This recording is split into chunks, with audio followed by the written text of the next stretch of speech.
بسم الله الرحمن الرحيم الحمد لله الذي أنزل على عبده الكتاب ولم يجعل له عوجا قيما لينذر بأسا شديدا من لدنه ويبشر المؤمنين. السلام عليكم ورحمة الله تعالى وبركاته. أعوذ بالله من الشيطان الرجيم. بسم الله الرحمن الرحيم. اللهم صل على سيدنا محمد وعلى آل محمد وسلم. اللهم رب اشرح لي صدري ويسر لي أمري واحلل عقدة من لساني يفقهوا قولي. Ambalima DMS TV la jabaga maliko na maliko ka hanga fulni wala no dombi aw bela jeleni aw munu tisege atinina abi an la je sanga ni wakati be anga jemu kan ulu sanfe ni anga jemu kan mi kene kan bi o de doni ba ulu ka kene ale jemu kay mu be sigi DMS TV o sanfe la kasega kuma alislamaya ta to gonimo alislamaya ke to gonimo ani société re konna la dine be ke to gomi islamique kan ni comporter to gomi ona nyona chama ami kuma odeka bi doni bo ka keneka tem bi ambulo ode sinji ale tembay ya jatemine ala ya ba foko sinji ko agulolo do fulla rosila ni ya tige habitige ni ya tugu ale bi tugu esi bi se ga fentla wal mi bi se ga fentiga so riti fami don amina kuma ode kambi donc nga ma wulembe ambulo we usaz Mohamed Samake kabo nyamakoro yano ambi afu ka walin mado anana kena konnala amba nyini an kanu bako fe hande me bako akata anga page aimé ko abonner ka kla ka partager YouTube, Instagram, TikTok onanga ona chama amba fu ka walin mado amena kuma di anga usazma amun be fe ka usino anga jemo kauna habita nimero mun be gatem ikran ruma abe uluta inshallah ani anga nyama ya blumaw anolu be nyoko soro sponsor ni partenaire au pelajili hukumu konnal amba fo anga usazma ko assalamu alaikum wa rahmatullahi ta'ala wa barakatuh. Wa alaikum salam wa rahmatullahi ta'ala wa barakatuh. Alhamdulillah usazina nga kena kono no sonja membila kala DMS TV flavor ma so mi anga tani anga wala dai alhamdulillah rabbil alamin DMS TV flavor malikoka amu fu ko wali mando internet sira fe réseau sira qualité o qualité no o ka siti mi boli aka amal la jibaga bela jelen fu ka kila ka fu nyeno o ka emission o ka partager o ka kila o ni nyonche kadaka nuye ko bawdi ka mogondo ki ka barabla ka dine mo wole jamana la halaya kan ko lakali wala sa mo go bisugo famu chugo mina alhamdulillah afle baga na la jibaga mu be fuku wali mando inshallah alhamdulillah aywa anta bla dagri dala amitani anga jemukai usaza amsega do sinji re ale jume sinji mu بعد أعوذ بالله من الشيطان الرجيم بسم الله الرحمن الرحيم والصلاة والسلام على أشرف المرسلين سيدنا محمد ابن عبد الله وعلى آله الطيبين الطاهرين ومن وعلاهم بإحسان إلى يوم الدين أحييكم بتحية الإسلام وهي السلام عليكم ورحمة الله وبركاته. عليكم السلام. وقال ربي اشرح لي صدري ويسر لي أمري واحلل عقدة من لساني يفقه قولي. والحمد لله سيدة عائشة ami tangayinen ko fe setigi ala fe ala mi ya damine ni o ala balaba tegara mafoka ala min sigi aka ala yala wa kudida jodati ala min ga ala yala sinzin ko fe ni Allah subhanahu wa ta'ala toy ami solige aminata ga bajuka no Muhammad rasulullah sallallahu alaihi wasallam ali min gara sababu nyumai sayida ali min gara Allah subhanahu wa ta'ala bulu makhsus bil izzi makhsus bil sharaf مخصوص بالكامل على ذكر سوانتلي على ذكر دفالي الحمد لله ينينغالي بولي فمينكا ب نو سلبكالوي ذو الحجة الحمد لله كلي مغا اني ولوفلا نو فرافنكالوي الحمد لله سانكالو تان اني فلانا امي سيتي الله سبحانه وتعالى دلي نيسغي بلبل باينا على كرام محمد صلى الله عليه وسلم aga hijira san bakele san kemenani ani san binani ani saba ami o de la sisa ye ɲininkali boli fɛn min kan o de ye sinji ye alhamdulillah ni ko sinji an bɛ don setigi Allah subhanahu wa ta'ala ka kuma kɔnɔ ka da ka silamɛ man ka foyi kɛ fɔlɔ f'i k'a dɔn ni Allah subhanahu wa ta'ala o ye jɔyɔrɔ jumɛn t'a la ala kumana sinji kan cogo jumɛn na ala ye sinji fɔ cogo jumɛn na n'i ye Allah subhanahu wa ta'ala ka kumakan lakali kumakan foyi tɛ yen min bɛ tɛmɛ o kan ka da kan ala de ye jɔnw dan wa ala de bɛ adamadenw ka lahalaya dɔn ka tɛmɛ u yɛrɛbakun kan o kama suratu nisa'i kɔnɔna na Allah subhanahu wa ta'ala bi kuma an fɛ yen a aya 36 Allah subhanahu wa ta'ala b'a fɔ awɔ wa abudullaha wala tushriku bihi shay'an a ko ne ala min ka gɛlɛn ne ala ma o de aw ka ne ala dɔn adamadenw aw ka ne ala dɔn ne ala dɔnni kɔfɛ a kana foyi wɛrɛ bato ka fara ne ala kan o de kama ala y'o senana fɔlɔ an kana foyi bato ka fara ala kan wa bil walidayni ihsanan ko nka aw bangebaga minnu kɛra ka ɲɛnamaya sababu ye aw ka diɲɛnabɔ sababu ye ni sinji yɛrɛ bi gulo o balimaw la o baw la o faw la olu minnu kɛra sababu ye ko an ka ɲumanya ta ka ɲɛsin olu ma kama sinjiya tɛ se ka kɛ fɔlɔ fo i bɔra mɔgɔ minnu na i k'olu dɔn i ka se ka i bɔkolo dɔn k'a fɔ ma cun ka bɔ sanfɛ mansa dɔw de kɛra sababu ye k'an bange ala de filɛ k'o kuma fɔ ko o bangebaga cɛman n'a musoman dɛ k'i ka ɲumanya ta ka ɲɛsin olu ma wa bizi kurba ani maa min fɛnɛ ka sɔrɔ i la sinji la i b'a sɔrɔ i ni dɔ bɛ yen aw ye sinjima ye a ma bɔ fa la nka a ma bɔ ba la nka i ni dɔ bɛ jɛ sinji la k'o sin min o fɛnɛ bɛ a danna i b'a sɔrɔ dɔ bɛ den ma lamɔ na o lamɔ senfɛ e bɛ sinji di a ma ɔ n'i ye sinji d'a ma ka ban seyida o de ye sinji donnen aw ni ɲɔgɔn cɛ o b'a yira k'a fɔ ala subhanahu wa ta'ala a ye sinji kɛ k'a fɔ i bɔra mansa min na o dɔrɔn tɛ sinji ye o b'a yira k'a fɔ mɔgɔ wɛrɛ bi i ni sinji bɛ se ka don i ni mɔgɔ wɛrɛ cɛ min tɛ i ni min bɔra kɔnɔgolo kelen na ye o kama a b'a fɔ minnu ka sɔrɔ aw la wali yatama wal masakin o ye a ta dama ye ani yatimɛdenw ani misikinaw nka sinji a bɛ bɔ mansa kunda i y'a faamuya ni a fɔra karisa bɔra karisa la i n'a fɔ i ni mɔgɔ min bɔra kɔnɔgolo kelen na o ye sinji ye o sinji min filɛ yen a tɛ bɛn fiyewu hali sariya la furu ka tɛmɛ aw ni ɲɔgɔn cɛ mɔgɔ min fana bɛ yen k'o ye sin d'i ma a ma bɔ kɔnɔgolo kelen na nka a y'i lamɔ i lamɔtɔ a ye sin d'i ma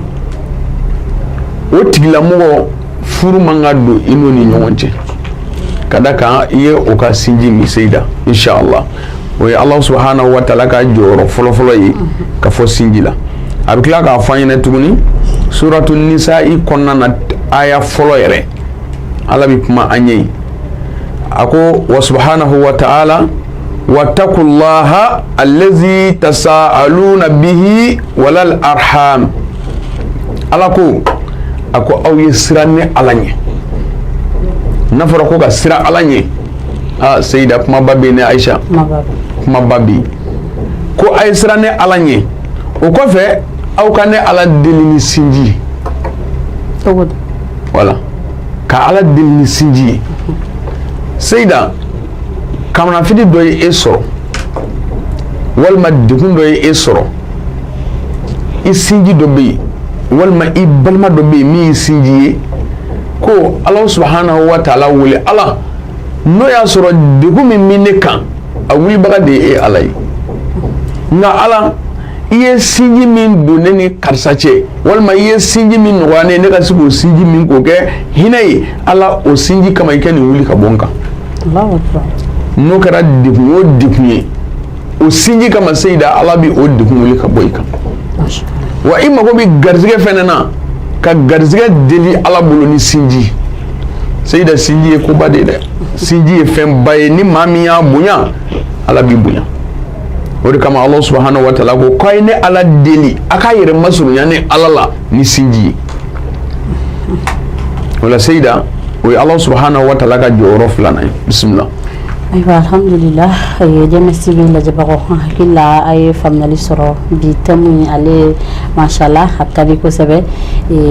an y'a fɔ aw ye Ustaz Mamadu Samake ale de bɛ an bolo ka bɔ Ɲamakɔrɔkaw fɛ yen nɔ an ka bi thème o ye sinji k'a ɲini aw fɛ aw ka taa an ka page aimer k'u abonner ka tila k'a partager aw minnu fana bɛ fɛ ka aw sen don an ka jɛmukanw na numéro minnu bɛ ka tɛmɛ a bɛ se ka o numéro ninnu ta n'Ala sɔnna ani ɲɛmaaya bolo mɔgɔw bɛ ɲɔgɔn sɔrɔ partenariat ni sponsoring o hukumu kɔnɔna la halisa an bɛ taa Ustaz fanfɛla la Ustaz an bɛ se k'a dɔn sinji an ka duw ɲagaminen don bi kabilaw ɲagamina quartier ɲagamina est-ce que mun nana ni o ye sinji kɔnɔna la sinjimaw yɛrɛ tɛ ɲɔgɔn fɛ i b'a ye sin kelen min bɛ ɲɔgɔn wele commissariat ni fɛnw na a cayara mun nana ni o ye e bɛ se ka mun fɔ o sinji tigɛla ninnu ye sinji tigɛla mun b'a ye sini. Alhamdulillah Sayida Aisha i bɔra ka ɲininkali min kɛ o kama sinji ye fɛnba de ni mɔgɔ min ye sinji dɔn sinji ye fɛnba ye nka n'i y'a ye kɛlɛ bɛ don sinjimaw ni ɲɔgɔn cɛ walima ɲɔgɔn faamuyabaliya bɛ don sinjimaw ni ɲɔgɔn cɛ Sayida sitana ka baara de don ani olu yɛrɛ m'a faamu fiyewu ko ni adamaden y'a faamu kɛlɛ man ka don sinjimaw ni ɲɔgɔn cɛ nka fɛn o fɛn bɛ yen k'a fɔ ni kunna b'i la walima n'i bɛ ji min jagoya i bɛ fili nka fili man jugu dɛ n ti segin kɔ Sayida o de ye kojugu ye sinjiw u bɛ se ka fɔ ɲɔgɔn kɔ nka sinji a fɔlen ɲɔgɔn kɔ ka tila ka segin ka hakili sɔrɔ a tiɲɛ yɛrɛ la hali ne min ye kɔrɔ ye ne ni n dɔgɔkɛ kɛlɛla tiɲɛ yɛrɛ la hali ni n dɔgɔnin don sinji kama i jɔ n ka n yɛrɛ majigin a ye ka da kan munna sinji Allah subhanahu wa ta'ala ko al-Qur'an kɔnɔ ni ye suratul Ra'd lajɛ a aya 21 na Allah subhanahu wa ta'ala b'a fɔ yen wa qala subhanahu wa ta'ala wallazina yasiluna ma amara Allahu bihi an yu'sala Allah subhanahu wa ta'ala ko a ko mɔgɔ minnu bɛ yen ni olu ni Ala ye olu yamariya ka fɔ olu kɛ sinji turubaga ye ka u yamariya ka da kan u kɛ sinji turubaga ye sinji waati dɔ la fɔɲɔgɔnya min don mɔgɔw ni ɲɔgɔn cɛ o ye sitana ka baara ye i n'a fɔ misaliya surumani m'o di ma dɔrɔn an fa Adama tumana min na ni Ala ye Ibilisa halaki a nɔfɛ Ibilisa halakilen k'a labɔ arijinɛ kɔnɔ mun kama a ye Allah subhanahu wa ta'ala sɔsɔ a ko Ala n tɛna i mantonw to yen fo n k'u bɛɛ halaki Ala ko Ibilisa ma ni ne ye min nɔ maa min nɔgɔya ye i bɛ se ka o de halaki nka ne ma maa min nɔgɔya e ye e b'o sɔrɔ cogo di o ka gɛlɛn dɛ o la sitana a ye fɛɛrɛ ɲini fo ka don arijinɛ kɔnɔ ni Ala subhanahu wa ta'ala yɛrɛ ka ko dɔ ye a donnen arijinɛ kɔnɔ waati min na a ye fɛɛrɛ bɛɛ kɛ ka an fa Adama labɔ c'est de yana k'an fa Adama labɔ misaliya kunkurunin dɔrɔn k'a yira balimaw sinjiw olu bɛ se ka fɔ ɲɔgɔn kɔ Ibilisa a ye mun kɛ a ye a denkɛ fɔlɔ o de tɔgɔ ye ko Khanasi i m'a ye u b'a fɔ kul a'uzu birabbin nasi malikin nasi ilahi nasi min sharri alwaswasi alkhannas o alkhanasi o ye sitana den dɔ de tɔgɔ ye o Khanasi tumana min na ni sitana ye a ka fɛɛrɛ jugu bɛɛ kɛ walasa bɛ se ka adamaden lafili an fa Adama mun na a y'o bila o yiri dun o ni an ba Mariyama Hawawu an ba Hawawu tumana min na n'a ye olu bila u ka yiriden dun yiriden dunnen kɔfɛ ni Ala y'u bɔ arijinɛ kɔnɔ a nana mun kɛ a y'a denkɛ fɔlɔ Al-Khanasi ta a taara ka t'o kalifa Adama na a kɛlen k'o kalifa Adama na waati min na Adama ko nin ye kabako ye dɛ i jugu maa min ye i labɔ arijinɛ kɔnɔ o ka tila ka n'a den kalifa i la k'i k'o mara o ma i b'o mara cogo di komi e ye ne bɔ ne ka nɛɛma na n bɛna min k'i den na n sen i bɛ na ye Adama ye Al-Khanasi minɛ kumalasurunya kama ka a kun ci a kun cilen waati min na ka sɔrɔ ka fini biri a la k'a dugu sitane nana a ko Adama a ko n ka kalifa bɛ min Adama ko kalifa kɔni o sara a ko n ye kalifa faga a ko ayi ne ka kalifa o tɛ sɔn faga ma a y'i kanto dɔrɔn a ko al-Khanas a y'o fɔ yɔrɔ min na dɔrɔn a denkɛ ko baba ko n bɛ yan o yɔrɔ bɛɛ a wulila a wulilen a ko Adama ne ye n den kalifa i la i y'a kun ci i b'a dɔn ne den tɛ faga tan kalifa ka gɛlɛn a ko bon i ye fɔlɔ ta i y'a kun ci mais n sen n bɛna kalifa i la kana to fɛn k'a sɔrɔ dɛ sitane y'o fɔ Adama ma fɛn fɔ Adama y'a minɛ a minɛlen kɔfɛ sitane taara dɔrɔn Adama ko ne jugu den n t'o mara dɛ n jugu den kɔni o ti mara yan n b'a faga o kɔfɛ a ye kun ci k'a datugu fɔlɔ a ma da o ma n sen na a y'a kun ci a kɛlen k'a kun ci k'a tigɛ tigɛ ka sɔrɔ k'a don dugu jukɔrɔ a donnen dugu jukɔrɔ a fa seginna ka na kɔfɛ n'o ye sitane ye a nana Adama n ka Khanasi bɛ min a ko n sen kɔni fɔlɔ la i y'a ye nka n sen i ta ye dɛ a ko n y'a kun ci de k'a don dugu jukɔrɔ a tɛ wuli tuguni a ko ayi o ti ne ka Khanasi ye a bɛ mun nɔfɛ a ka fɛlɛ ka bɔ a bɛ min nɔfɛ a bɛ fɛ ka min ɲini n b'a fɛ ka min f'i ye a b'a fɛ ka min ɲini o bɛ ka na o yɔrɔ bɛɛ a ko al-Khanas o yɔrɔ bɛɛ a den y'a laminɛ a ko baba ko n bɛ dugu jukɔrɔ yan koyi n ma taa koyi o yɔrɔ bɛɛ a bɔra ka na Adama ko tiɲɛ na nin ye kabako ye k'i faga fɔlɔ k'i kun ci i wulila ka tila k'i faga n sen k'i tigɛ k'i don dugu jukɔrɔ i wulila k'i fara ɲɔgɔn kan Seyida o yɔrɔ bɛɛ Adama y'a ye ko tiɲɛ na nin ko in ka gɛlɛn mais nin dun ye ne jugu ye wa kalikan fana don ko n bɔnnaw minnu bɛ bɔ n na k'a bɛ olu bɛɛ halaki fo n ka fɛɛrɛ de ɲini fɛɛrɛ min bɛ se k'a to n bɛ se ka sitane ko dabila tumana min na n'a y'o kɛ a y'a kalifa la sabanan ko bɔ foyi kana sɔrɔ ni fɛn y'a sɔrɔ n sen Adama o bɛ gɛlɛya dɛ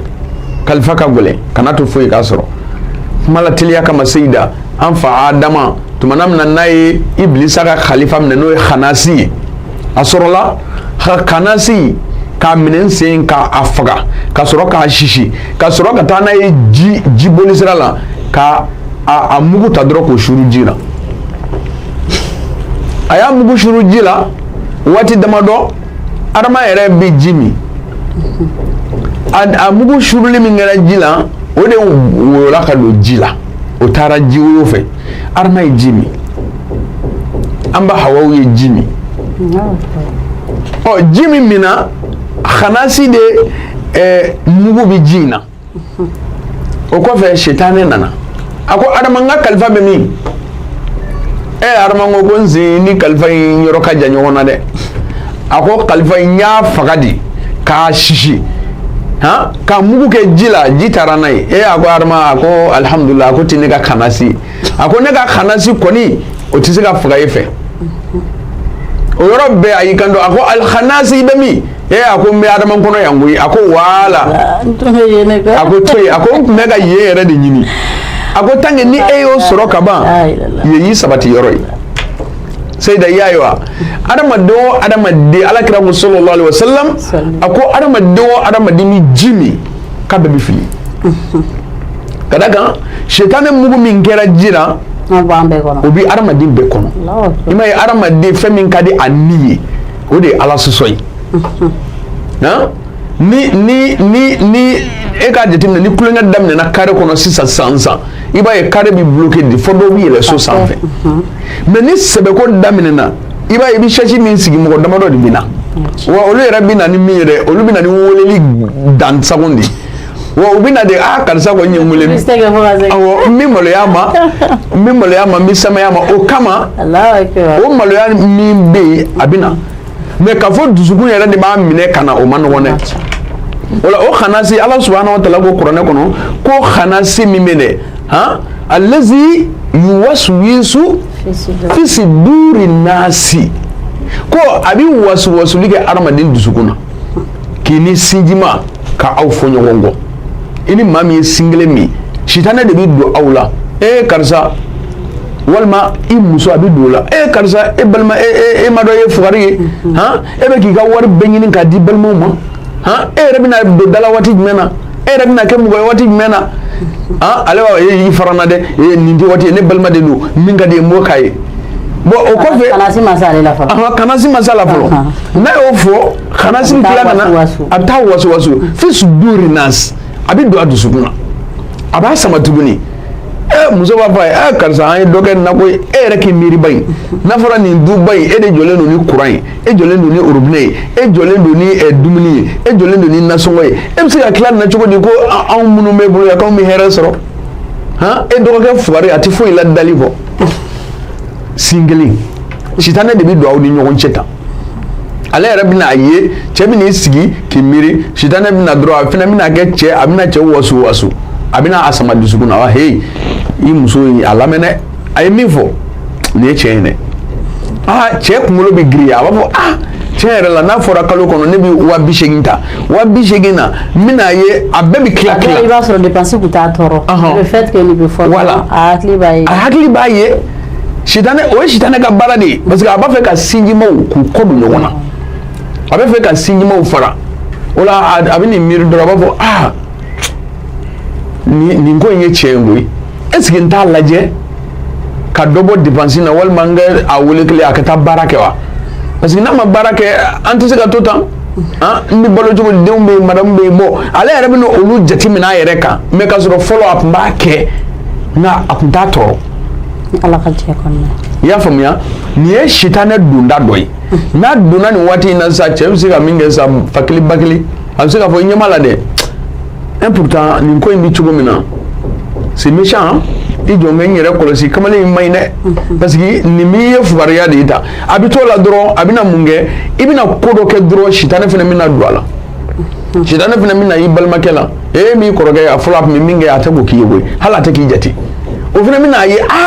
tiɲɛ yɛrɛ la kɔrɔ yɛlɛmana dɛ a tun bɛ min kɛ tiɲɛ yɛrɛ la o dabila est ce que muso in ka kuma fana tɛ wa voilà n'o kɛra sinjiw bɛ kari ɲɔgɔn na n'o y'a sɔrɔ du min ye facɛ ye diyagoya a bɛ n'a tila de n'a tilala walima a bɛ ɲɔgɔn sɔrɔ tribunal la alhanasi ka du kelen sasi ka kuma latigɛ dɔrɔn du kelen tɔgɔ fɔ ye kara ye du in kɔnɔ du tilalen don a ka ca tilayɔrɔ 5 ye or que du yɛrɛ bonya tɛ ni fɛn in bɔ dɔ ka yɔrɔ ka bon ta dɔ ta bɛ taa i b'a sɔrɔ dɔw ta tɛ tɛmɛ hali u ka chambre min fɛ balimamaw ni ɲɔgɔn cɛ mais ladilikan jumɛn b'i bolo ka fɔ o balima sugu ye sitanɛ ye tiɲɛ mais an t'a dabila a ma nɔgɔ dɛ i b'a bila i kunna mun y'a jɔ o tɛ yen n'i miirila o la e yɛrɛ tɛna kɛ ye don dɔ mais balimaw ni ɲɔgɔn cɛ du kelen kɔnɔ tilayɔrɔ 5 6 dɔw yɛrɛ tɛ u ka chambre ni dɔrɔn n'i bɔra da min filɛ olu kɛlen bɛ ka nɛgɛ dɔ tigɛ k'o da Seyida Ayisa i bɔra ka kuma min fɔ bi an bɛ waati min na Seyida nin de kɛlen don ka mɔgɔw kamana fili ka da ka sitanɛ sera mɔgɔw la kojugu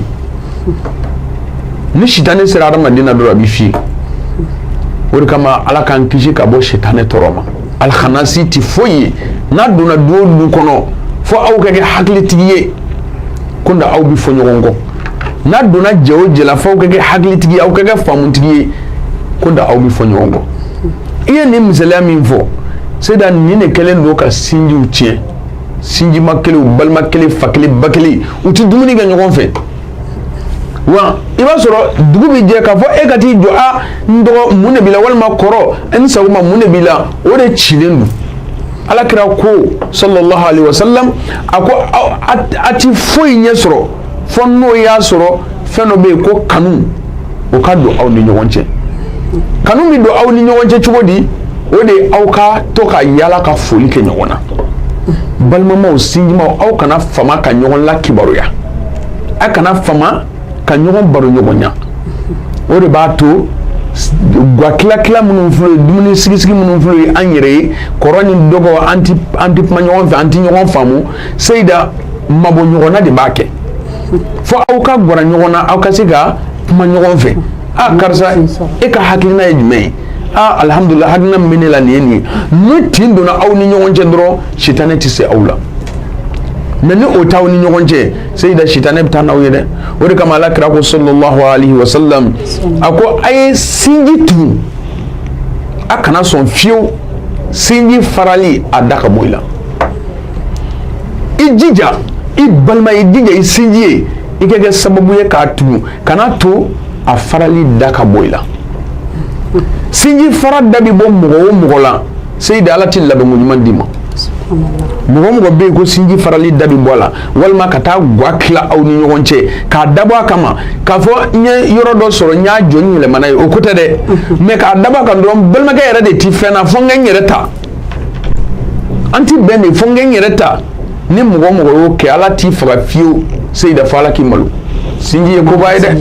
o de kama alakira ko sallallahu alaihi wa sallam a ka kumakan dɔ kɔnɔ alakira b'a fɔ n ye ne ma nin kisi b'a kan a ko anna rasulu sallallahu alaihi wa sallam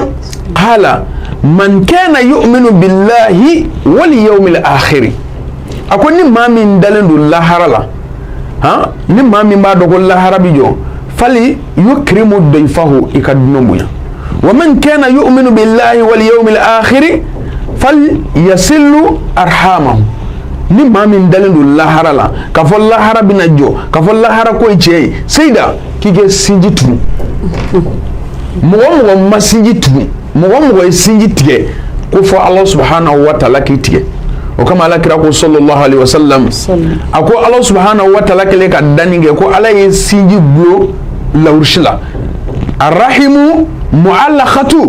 ko Ala ye sinji gulon lawurusi la yakulu sinji b'a dama kasi de man wasalani ni maa min ye ne sinji tugu wasalahu Allahu Ala k'o tigilamɔgɔ tugu ni maa min ye sinji tugu ko Ala k'o tigilamɔgɔ tugu sinji de bi dama kasi lawurusi la Ala kɛlen k'a da a ye melenge lawurusi pied la Ala ni maa min ye ne sinji tugu wasalani Ala i k'o tigi tugu nga a tilala k'a fɔ tuguni wa man qata'ani nka ni maa min ye ne sinji tigɛ ka ba sinji la ka ba i balima na ko qata'ahu Allahu ko Ala k'o tigilamɔgɔ tigɛ sinji dilannen Ala fɛ sinji ye damakasi min kɛ Ala la ni n'o ye ni maa min ye sinji tugu Ala k'o tigilamɔgɔ tugu wa ni maa min fana bana sinji la ko Ala ka ba o la alakira sallallahu alaihi wa sallam wa an abi ayyuba Khalid bin Zayd al-Ansari radiyallahu anhu anna rajulan qala ya Rasulullah akhbirni bi amalin yudkhilni al-janna ako Abu Ayyuba Ansari ko alakira ko sallallahu alaihi wa sallam ku sigle ko cɛ dɔ nana alakira ma k'a ye alakira ɲininka ne ma nin kisiba ye n'o ye Aminata ka bajo ye a ko ukhbirni a ko n la kibaruya bi amalin baara la yudkhilni jannata baara min bɛ kɛ sababu ye ka n don arijinɛ kɔnɔ a ko baara ɲɛfɔ n ye baara min bɛ n kisi ka n don arijinɛ kɔnɔ alakira ko cogo di faqala nabi sallallahu alaihi wa sallam wa yubaidni min an-nar i ka baara fɔ n ye min bɛ yɔrɔ ma janya ka bɔ jahanɛmɛ dunni kada ka sira fila don janime walima arjine faqala nabi sallallahu alaihi wasallam ko alakira ko neman kisiba ye ta'budullaha ko mbalmake emi nana nyingali ke kika ala bato ta'budullaha ika ala bato wala tushriku bihi shay'an kana foi bato ka fara alaka kana jineson kana koson kana jison kana foi bato ka fara alaka wa tuqimu sala ika kila ka selijo aya labanga mye wa tu'ti zakata ika kila ka jagadi wa tasillu arhama ika sinjitu koni mauma sinjitu ko sinji bige sababu yake do arjina ko sayida alaka sinjitu no ya anyi alaka sinjitu no anyi e balawu mi jamana kono sinjitige balawu amayne ni sinjitige ra yoro alaka hinati doyi man la yarham la yurham ni mami ma hine ala ka danfɛnw ka hine sinjila ka barka do sinjila ala ti barka do ka fuila sayida ya rabbi ambe Allah subhanahu wa ta'ala deli ala ka anke sinji tugulaw ye ala ka an bɛɛ lajɛlen ka balimaya minnu ta ni olu siɲɛ b'u ni ɲɔgɔn cɛ an b'a ɲini u fɛ u ka segin u kɔ sabula sini jɔ don a ma nɔgɔ donc diɲɛ na mɔgɔ na kun ye diɲɛ na ka lahara de ɲɛsigi ani e ma se ni secogo ɲuman ye nɔ depuis diɲɛ na yɛrɛ bɛɛ lajɛlen bi taa yɔrɔ dɔn ala ka hinɛ ka bon o ye tiɲɛ ye nka n'i y'i si bɛɛ kɛ kojugukɛ la k'i si bɛɛ kɛ sinjitigɛ la mun y'a si bɛɛ kɛ ka sinji tugu ala ta yɛrɛ sɔsɔ dɛ e ni o jɔyɔrɔ tɛ se ka kɛ kelen jamais donc an bɛ o fɔ an lamɛnbagaw ye ani an lajɛbagaw Facebook ni YouTube ni Instagram sanfɛ u k'an ka page aimer k'u abonner ka tila ka u ka j'aime ni commentaire k'a kɔrɔ minnu bɛ fɛ ka an dɛmɛ ka a sen don an ka jɛmukanw na numéro minnu fana bɛ ka tɛmɛ a bɛ olu ta ni wagati in na ani an ka ɲɛmaaya bolo mɔgɔw bɛ ɲɔgɔn sɔrɔ an bɛ an ka caméramanw fo olu minnu bɛ an ka jaw ta ni o ye David Sakɔ an bɛ a fo k'a waleɲuman dɔn an bɛ Ustaz yɛrɛ fo Ustaz Samake nana an ka wele jaabi a diyara n ye yarabi an ka nin babu in n'an ko an bɛ continuer an bɛ bi bɛɛ kɛ a tɛ ban sabula sinji tigɛ côté ka ca sitanɛ b'a la nka denmansa dɔw yɛrɛ b'u ka sinji tigɛ u to balo la tagalen ɲɛ ni Ala ye wagati wɛrɛw nɔgɔya an ye an bɛna segin ka kuma ni sinji kan k'a walawalali tɔw bɛɛ lajɛlen di alisilamɛw ma ni Alahu taala ka jɛ ye an bɛ aw fo k'aw waleɲuman dɔn an b'a fɔ Ustaz ye a ka dugawu kɛ an bɛ jɛmukan kuncɛ inchallah. Alhamdulillah Seyida Aisha an bɛ dugawu kɛ kamanafili de bɛ an kan bi an faso Mali bɛɛ b'a dɔn ko gɛlɛya bɛ yen bɛɛ b'a dɔn ko degun bɛ yen nka degun wilibaga de ye setigi Ala ye dugawu fana ye silamɛ ka kɛlɛ kɛ voilà a du'a o muqul ibada i y'a faamuya an bɛ dugawu kɛ an faso ye ka d'a kan hubbul watan min al iman faso yɛrɛ kanu ye limaniya de ye nka maliyɛnw ka se ka ɲɔgɔn minɛ ka kɛ ɲɔgɔn fɛ o de bɛ kɛ sababu ye siratu tigɛ min bɛ yen a bɛ nɔgɔya ka d'a kan bi jamana bɛ o de la dɛ waati bɛɛ mankan de bɛ yɔrɔ dɔ la waati bɛɛ binkani de bɛ ka kɛ yɔrɔ dɔ la fɛn min ye o sababu ye dɛ ani o fura ye min ye f'an ka ɲɔgɔn minɛ ka tila ka Ala deli an bɛ Ala deli an ka jamana n'o ye faso Mali Ala k'a lafiya a lafiyabaga a bɛ bɔ yɔrɔ yɔrɔ la Ala k'a lafiya ɲɛmɔgɔ minnu b'an kunna Ala k'u kɛ maa tilennen ye a ma ɲini Alahu subhanahu wa taala fɛ Ala kira ye dugawu dɔ fɔ sallallahu alaihi wa sallam o dugawu barikama an b'o don an faso jamana ye o kɔfɛ tuguni dugawu dɔ bɛ yen n'i y'a don Alahu subhanahu wa taala bɛ balawu 70 ɲɔni ka bɔ i kan ka tila ka na Alahu subhanahu wa taala an bɛ o kɛ an ka jamana ye an ka Mali ye ka tila k'a fɔ tuguni dugawu dɔ bɛ yen n'i y'a kalan Seyida mɔgɔ o mɔgɔ ko k'a bɛ don i ka jamana kɔnɔ walima ka don i ka du kɔnɔ ka don i ka yɔrɔ la ko Ala bi a lebu segin a jamana bɛɛ ma o dugawu barikama ye an bɛna o kɛ ni Ala sɔnna ma k'a ɲini Ala fɛ k'an ka jamana kalifa ni o dugawu ye k'a ɲini Ala fɛ Ala k'an ka jamana Ala ka sutura birifini biri a la an b'a fɔ Allahumma ya man azhara al jamila wa satara al qabiha wa lam yu'akhiz bi jarira wa lam yatik sitra wa ya azim al afi wa ya husna tajawuza wa ya wasi'a maghfira wa ya basitu yadaini bir rahmati wa ya sami'a kullu najwa wa ya muntaha kullu shakwa ويا كريم الصفي ويا عظيم المنة ويا مكل أسراتي ويا مبتدئ بنعم قبل إسقاقها ويا ربنا ويا سيدنا ويا مولانا ويا غاية رغبتنا نسألك ألا تشوح خلقتنا ببلاء الدنيا ولا بعذاب الآخرة لا حول ولا قوة إلا بالله العلي العظيم صل سبحان ربك رب العزة عما يصفون والسلام على المرسلين والحمد لله رب العالمين. Alhamdulillah ya rabbi Ala k'ani dugawu sanuma ninnu bɛɛ lajɛlen minɛ an faso an y'a kalifa Ala la an faso kɔnɔdenw an bɛɛ lajɛlen kalifalen bɛ Ala subhanahu wa taala la Ala ka don ani balawu bɛɛ lajɛlen cɛ Ala ka diɲɛ ɲɛsuma Ala k'a fɔlɔ an faso la ya rabbi an b'a fɔ nin de tun ye an ka dɔnnibaaw ka kɛnɛ ye bi k'a fɔ aw ye i b'a fɔ rabbana atina fi dunya hasana wa fil akhirati hasanatan wa qina azaban nar ya rabbi a k'an bɛɛ sigi wɛrɛ ma inshallah ni Ala sɔnna ma wassalamu alaikum wa rahmatullahi taala wa barakatuh. بسم الله الرحمن الرحيم الحمد لله الذي أنزل على عبده الكتاب ولم يجعل له عوجا قيما لينذر بأسا شديدا من لدنه ويبشر المؤمنين